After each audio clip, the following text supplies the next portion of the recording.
আসসালামু আলাইকুম বন্ধুরা, আপনারা সবাই কেমন আছেন? আশা করি সবাই ভালো আছেন। আলহামদুলিল্লাহ, আমি আল্লাহর রহমতে অনেক ভালো আছি। আমি এখন আপনাদের সামনে একটি নতুন রেসিপি দেখাবো, ডিম দিয়ে পটল রান্না একসাথে। এখন আমি ডিমগুলো অনেক আগে সিদ্ধ করে নিয়েছি অফ ক্যামেরায়। এই যে তেল গরম করতে দিয়েছি, তেলের ভিতরে আমি এখন ডিমগুলো ভেজে নিব। দেখুন বন্ধুরা, তেল অনেক হিট হয়ে গেছে। একদম বেশি তেল গরম করার পরে ডিমগুলো ভাজবেন, তাহলে কড়াইয়ে লেগে যাবে না। এখন আমি ডিমগুলো লাল লাল করে ভেজে নেব।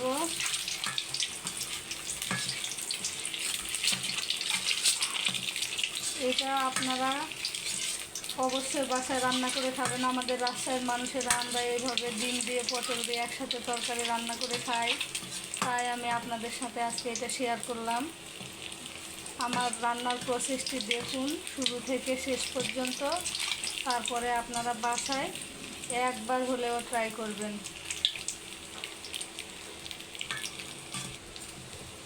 দেখুন আমার ডিমগুলো ভেজে নেওয়া হয়ে গেছে। সবগুলো ডিম আমি উঠিয়ে নিব।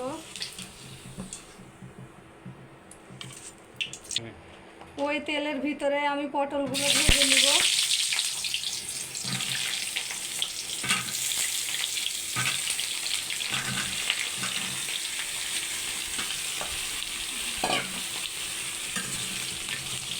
বন্ধুরা, আমি পটলগুলো ভেজে নিব।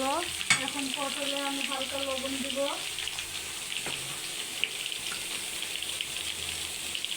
লবণ দিয়ে দিলাম। এরপরে হলুদের গুঁড়া দিব, অল্প হলুদের গুঁড়া দিয়ে দিলাম। এখন আমি ভেজে নিব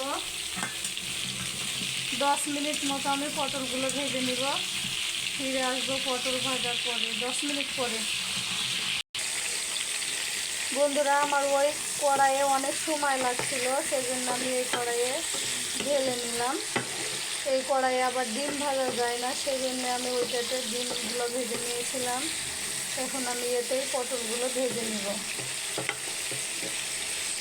পটলগুলো ভেজে নেওয়া হয়ে গেলে আমি আপনাদের সাথে ফিরে আসবো।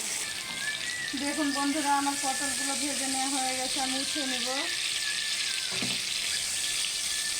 আলাদা পাত্রে উঠিয়ে নিলাম।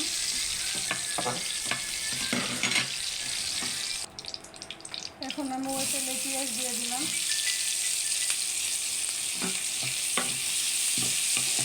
পেঁয়াজগুলো 5 মিনিট পরে ভেজে নিব, ফিরে আসছি 5 মিনিট পরে। পেঁয়াজগুলো ভেজে নেওয়া হয়ে গেছে। এবারে আমি রসুন বাটা আদা বাটা দিয়ে দিলাম 2 চামচ। আদা রসুনের কাঁচা গন্ধ যাওয়ার জন্য 2 মিনিট মতো ভেজে নেব, ফিরে আসছি 2 মিনিট পরে। এবারে তেজপাতা দিয়ে দিলাম, ধনিয়া গুঁড়ো দিয়ে দিলাম, হলুদ গুঁড়ো দিয়ে দিলাম,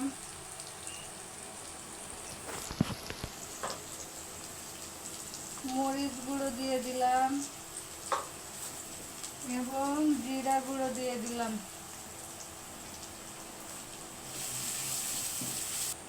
এবারে মশলাটা পুড়ে যেন না যায়, সেজন্য অল্প পরিমাণে পানি দিব। পরিমাণ মতো লবণ দিয়ে দিলাম।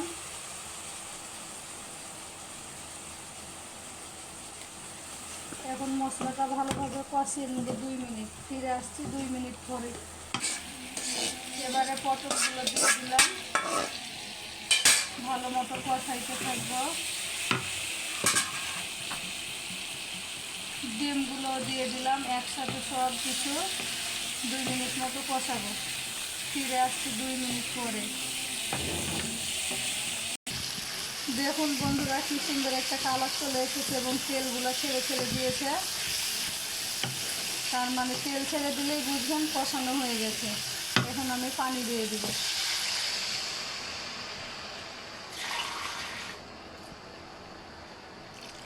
পানি দিয়ে দিলাম।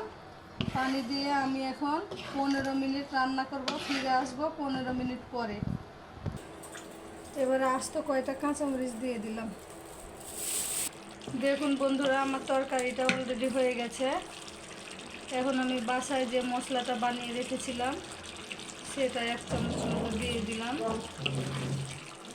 এবং অল্প কিছুক্ষণ নাড়াচাড়া করব। তারপরে আমি পরিবেশন করে আপনাদের সামনে ফিরে আসছি। আসে না ফ্রেশ। দেখুন বন্ধুরা, কি সুন্দর একটা কালার হয়েছে। আপনারা দেখেই বুঝতে পাচ্ছেন তরকারিটা কি লোভনীয় স্বাদের হয়েছে।